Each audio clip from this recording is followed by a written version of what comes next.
Alright guys, and now we're back with some news that is fresh off the Altdorf press. So just today, Creative Assembly did put up a blog post that announced that between April 16th and April 19th, Total War Warhammer 2 will indeed be free to play. So I've seen a lot of people on my channel, obviously, who may watch my battles or campaigns, who've said that they don't own the game, but they like to watch it. So for any of you guys who are watching this video, now is your chance to strike and see if it's really for you, if you enjoy playing it, as well as watching it. So let's go ahead and jump into the post and take a look. But also, something else we'll be discussing in the video is they did announce some details regarding a FLC Lord, a FLC mount, and an Old World update. So we'll be jumping in and discussing my thoughts and what I think it will be based on some of the evidence we've seen the past couple months and just some, anecdotal stuff. So let's jump in. So if you take a look this weekend between April 16th and April 19th, the game will be free to play, but also you'll be able to get up to 75% off all Total War Warhammer games and DLC. So obviously the base game and some of the DLCs will have different rates, but you can see all that in this blog post and you will be able to check it out over the weekend. So you can check out the FAQ below and let's do that. So when will Total War Warhammer 2 be available to play for free? April 16th at 1800 BST until the 19th at 21 BST. So you can see the details here. When will the sale run? The sale will of course run, it looks to be during the same window.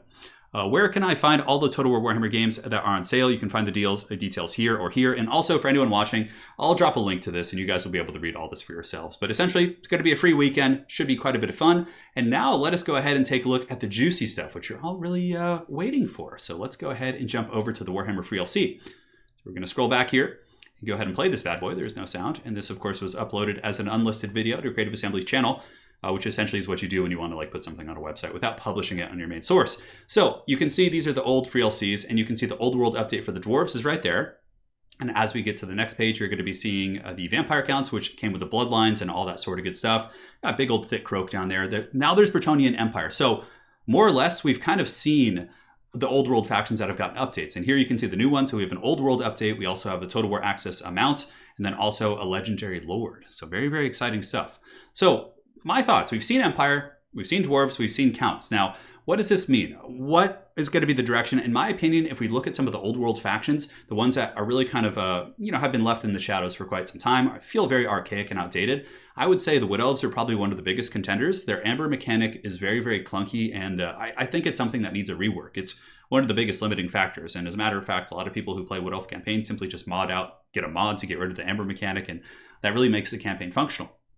On top of that, the Wood Elves also only have two Legendary Lords. You have Orion and Durthu, so I can really see them at this point really doing the Old World update for the Wood Elves. So Wood Elves are contenders for sure. If I had to say, number one, I think these guys are getting the Old World kind of treatment here, I would say Wood Elves. But on top of that, there's Beastmen. Beastmen have a couple options. You have Malagor, you have Morgur, and then, of course, you have Khazrak. So at least they have a third Lord.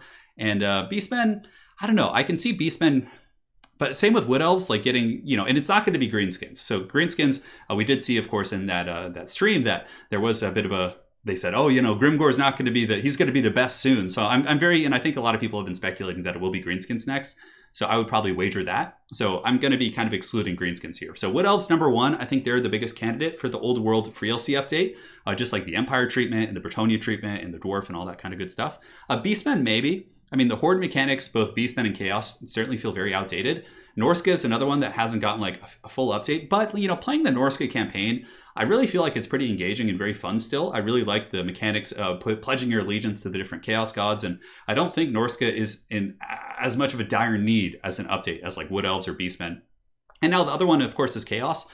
I don't think Chaos is going to be the Old World update. I think Chaos is going to be just the haggard straggler all the way until Game 3. Or maybe they'll get some treats or something right before Game 3 to kind of hype people for Game 3. But I don't think that Chaos is going to be the one that's getting this update. I think Chaos and Beastmen and Norske will probably be later on. I think Wood Elves really, really need it bad. They only have two Legendary Lords. So again, I think Wood Elves will probably be the candidate for the Old World update. But let me know. I'd be curious to hear your guys' thoughts and your conspiracies and your rationale and all that sort of good stuff. Now, there is going to be a new Legendary Lord as well. And here, so there's a couple options. Now, in sync with the Wood Elf getting an Old World update, I think it'd be really cool to introduce a new Wood Elf campaign as well. Kind of a Rapunzel type Lord that's in a different region. And there's a lot of cool things you can do with that. So I think we could see a new Wood Elf Legendary Lord who could be Drycha or Ariel. I believe that's her name. there's a lot of cool Wood Elf characters that you can kind of pull from. But, you know, Drycha could be cool because, like, if they want to do a Wood Elf DLC maybe before Game 3, you could save, like, Drycha, who I don't have much knowledge of lore, but I feel like she's a little bit less substantial than Ariel, who's kind of like, you know, the counterpart to Alariel. So I think we could probably see, like, Drycha starting, and I think that could be cool to get, like, a legendary Dryad character that's, like, pretty combat savvy and also maybe has, like, some branch wraith attributes and things like that. But, yeah, that's one. Wood Elves getting a new Lord to kind of sync with the Wood Elf update for the old world.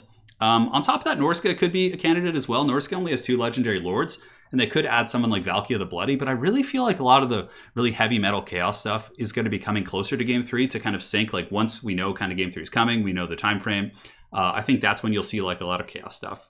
But yeah, I mean, it could be a new Norscan Lord. I think they're some of the only factions that only have 2 legendary lords.